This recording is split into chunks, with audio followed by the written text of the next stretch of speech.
The first time I saw her, she was sitting alone in a glass room. Not a prison, at least, not officially. They called it a containment observation suite, which was a polite way of saying we don't understand her, and we're afraid of what she might do. Her name, if it even was her real name, was Lyra. She hadn't spoken in 7 years. Not a single word.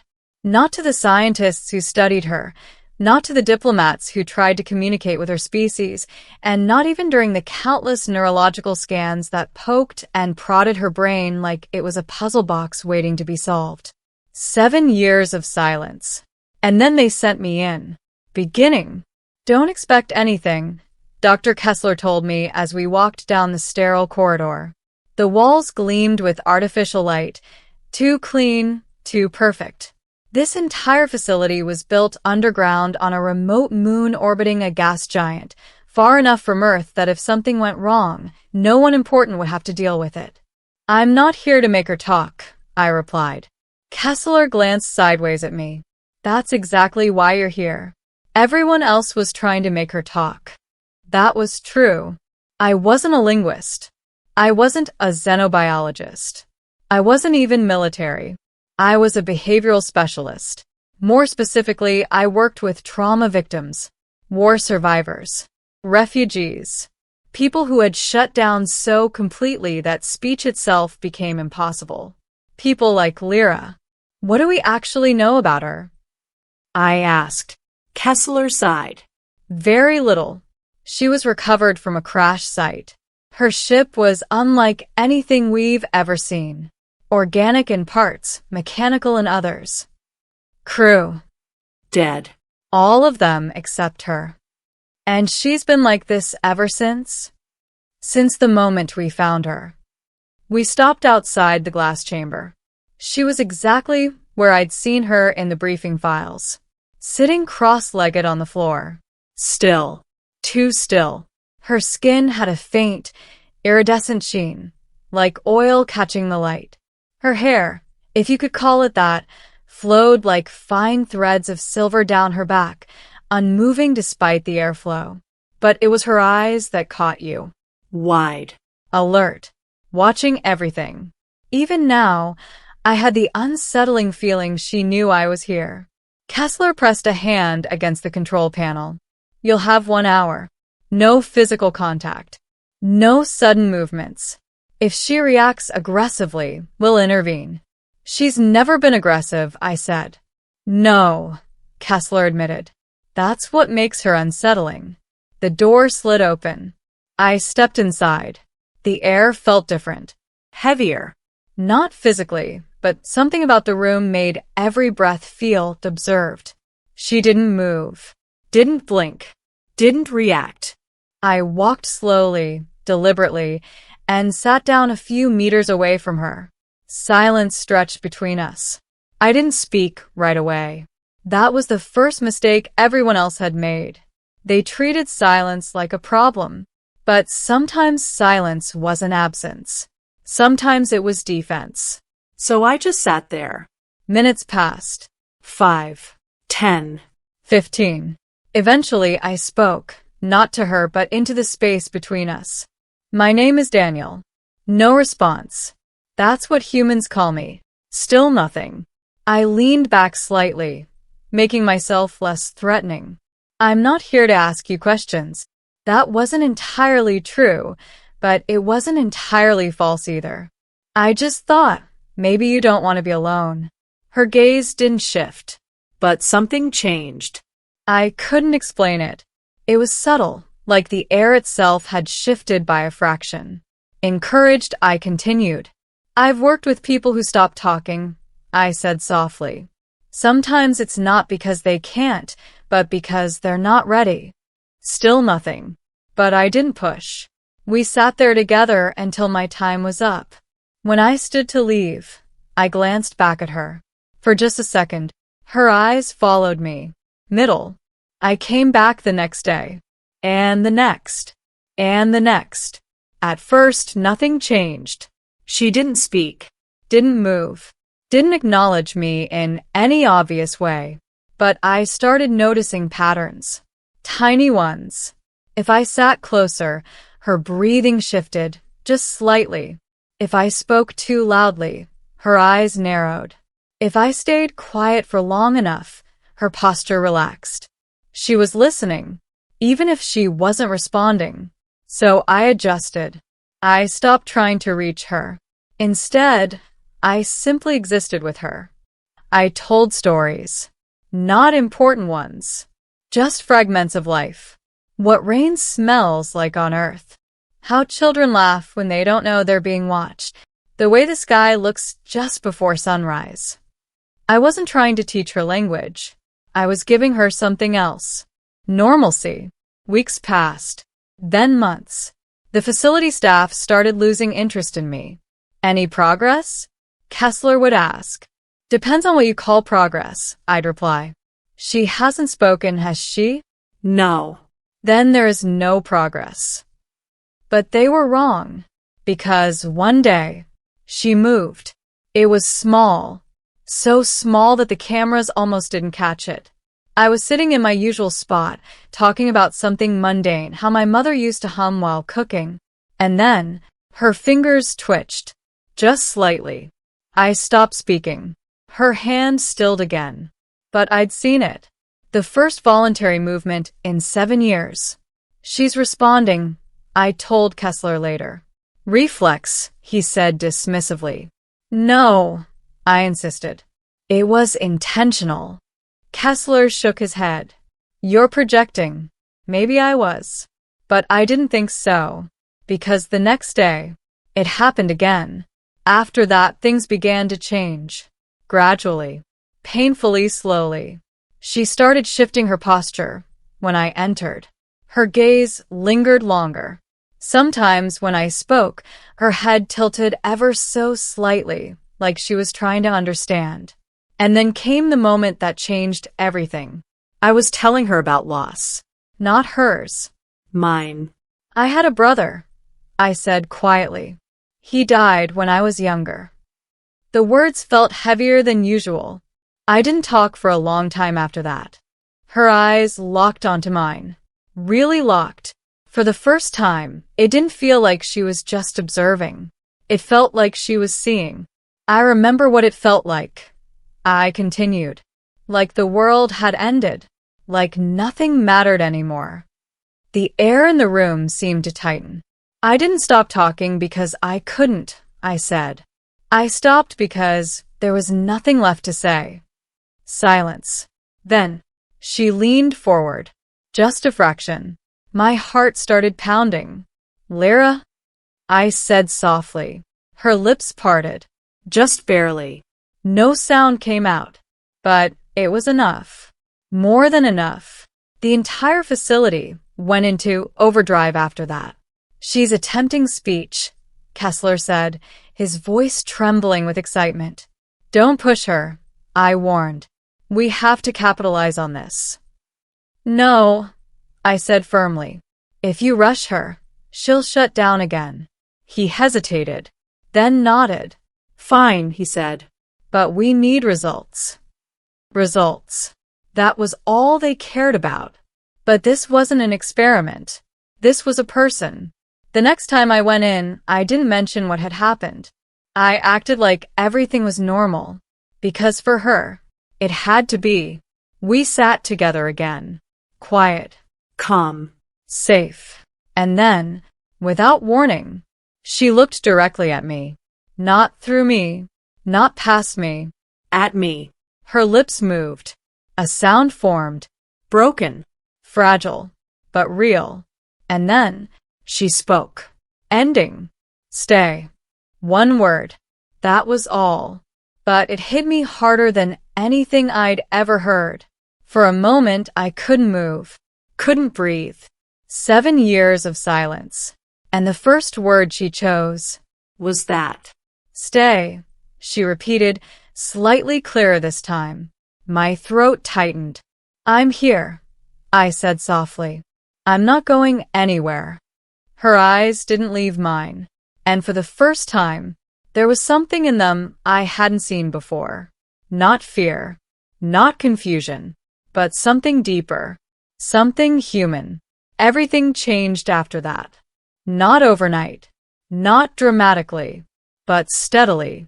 She began speaking more. Single words at first, then short phrases. Her voice was uneven, like muscles long and used were struggling to remember their purpose. But she was learning. Fast. Faster than any human should have been able to. Within weeks, she understood full sentences. Within months, she could hold conversations. And what she told us changed everything. Her species wasn't explorers. They were refugees, running from something they couldn't fight, something that had followed them across stars, destroying everything in its path. Her ship hadn't crashed by accident. It had been attacked. She was the last survivor, the last voice of an entire civilization. And for 7 years, she had carried that alone. "Why didn't you speak?" Kessler asked her during one of the official interviews. She looked at him, then at me, and answered simply. No one was listening. The room fell silent, because she wasn't wrong. They had tried to study her, analyze her, break her silence, but they had never truly listened. Not until someone stopped trying to take from her, and simply stayed. In the end, they offered her a choice. Stay on the facility, help humanity prepare for what was coming, or leave, find a new life among the stars. She chose neither. Instead, she asked me a question. Will you stay? I didn't answer right away, because I knew what it meant. This wasn't about the facility, or Earth, or even her people. It was about something simpler, something quieter, connection. Trust. The same thing that had brought her back from silence. I looked at her, at the being who had once sat alone in a glass room, forgotten by the universe, and now was no longer alone. Yeah, I said finally, I'll stay. Years later, people would ask me what the most important moment of my life had been. They expected something dramatic, something heroic, but it wasn't any of that. It was a quiet room, a long silence, and one word, spoken by someone who had every reason to never speak again. A word that changed everything. Stay. In the months that followed, Lyra became something no one had expected. Not a subject, not a specimen, but a voice. At first, the scientists tried to reclaim control of the narrative. They scheduled structured interviews, linguistic mapping sessions, neurological scans, everything they had failed to make work before. This time, it did work, but not because of them. It worked because of trust. Lyra didn't answer questions. She told stories. Stories of cities that floated above oceans of liquid crystal, of forests that sang when the wind passed through them, of a people who had never known war, until something ancient and merciless found them. She described it slowly, carefully, like someone handling broken glass. It does not conquer, she told us one day. It erases. No ships, no armies, just absence. Entire systems going dark, worlds turning silent, civilizations gone. At first, many didn't believe her. Humans had a long history of skepticism, especially when fear was involved. Governments argued. Analysts debated probabilities. Some called it a psychological projection, a trauma response shaped into narrative.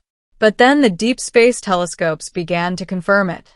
Star systems, distant ones, were going quiet, one by one, exactly as she had described. The tone of the facility changed overnight. This was no longer research. It was preparation. And suddenly everyone wanted access to Lyra. Admirals, politicians, intelligence agencies. They came with their questions, their demands, their urgency. And every single time, she refused. Unless I was in the room. It frustrated them at first. Infuriated some. You're not a diplomat, Kessler told me during one particularly tense meeting. You're not qualified to be the intermediary for first contact strategic intelligence. Maybe not, I replied, but I'm the only one she trusts. He didn't argue after that, because it was true. But even as humanity prepared, building defenses, designing new technologies, reaching out to potential allies among the stars, something else was happening. Something quieter. Lyra was changing. Not just learning. Healing.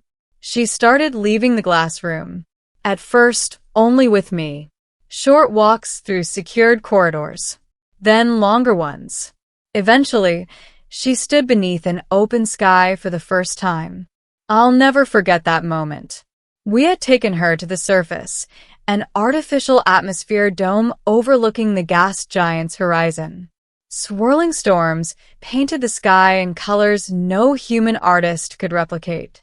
She stood there for a long time, just looking. "Your sky is loud," she said softly. I smiled. "You get used to it."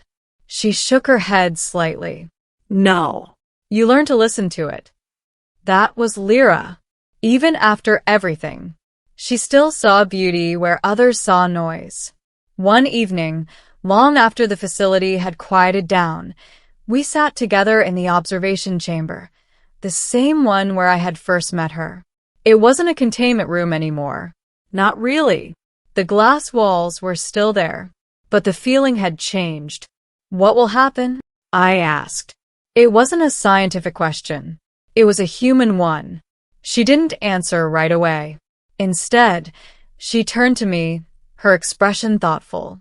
"You're afraid," she said. "Yeah," I admitted. "We all are." She considered that, then nodded. "Good." I blinked. "Good. Fear means you understand what can be lost." I let that sit for a moment. "And you?" I asked. "Are you afraid?" Her gaze drifted to the stars beyond the glass. "I was," she said quietly, "for a very long time. And now?" She looked back at me, and for the first time, she smiled. It wasn't perfect. It wasn't practiced. But it was real. "Now," she said, "I am not alone." Years passed. Humanity changed, not because of the threat, but because of what came before it. We reached beyond our world faster than we ever had before. Not out of ambition, but out of necessity. And unity. Old conflicts faded. Not completely, but enough. Because when faced with something that erased entire civilizations, petty differences stopped mattering quite so much. And at the center of it all was a girl who hadn't spoken in 7 years. They offered her command positions, advisory roles, even citizenship. She declined them all, not out of rejection, but because she had already chosen her place. With us. With me. One day, years later, as construction of the first deep defense fleet neared completion, I found her in the same room where it had all begun, sitting cross-legged, quiet, peaceful. For a moment, it felt like nothing had changed, like we had gone full circle. I stepped inside, sat down across from her, just like before. "You're thinking," I said. "Yes." "About them?" She nodded. "They will come," she said. "Eventually." I exhaled slowly. "Then we'll be ready." She studied me for a moment. "You believe that?" "I have to."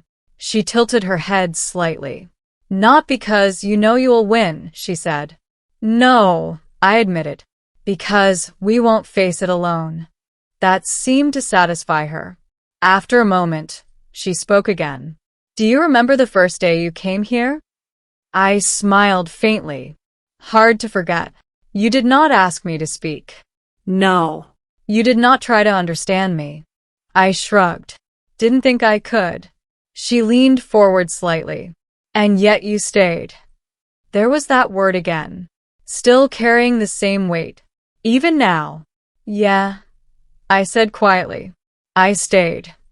She looked at me, not as a subject, not as a survivor, but as something equal, something connected. Then I will stay too, she said. The first contact alert came 3 years later. A system at the edge of map space. Gone. Just like she had said. No debris. No signal. No trace. Just silence. Humanity braced for war. But this time, we weren't unprepared. And, more importantly, we weren't alone.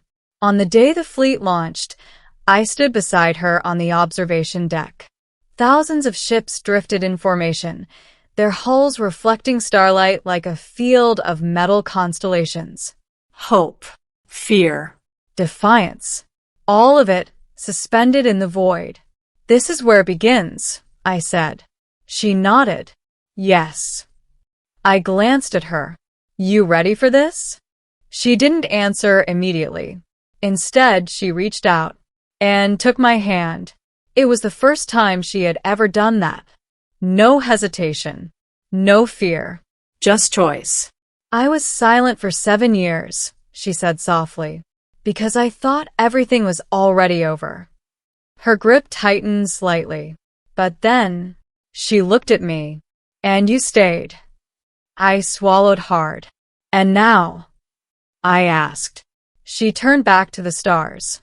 To the fleet. To the future. Now uncertain. Now dangerous. But no longer empty. Now, she said, her voice steady, clear, and full of something stronger than fear.